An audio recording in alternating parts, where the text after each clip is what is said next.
आपल्या ऊस पिकाला आपण खते नेहमीच देत असतो। सुरुवातीच्या काळात भरपूर फुटवे काळोखी यावी यासाठी आपले प्रयत्न सुरू असतात। नंतरही ऊसाचे पोषण होण्यासाठी आपण प्रयत्न करीत असतो। मात्र दिलेली खते उचलून देण्यासाठी गरज असते ती जीवाणूंची। म्हणूनच पिकाच्या भरघोस वाढीसाठी नत्र स्फुरद पालाश अपटेक याची प्राथमिक गरज असते।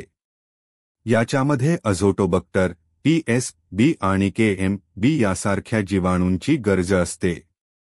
हे जीवाणू काय करतात? तुम्ही टाकलेल्या रासायनिक खताला फोडून पिकाला वापरता येईल अशी सोय करून देतात। जीवाणू नसतील तर पीक अपेक्षेप्रमाणे उगवत नाहीत, जोम धरत नाहीत।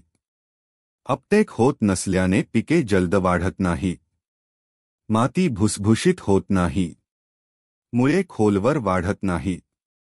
नत्र, स्फुरद, पालाश अपटेकसाठी नक्कीच वापरून पहामास।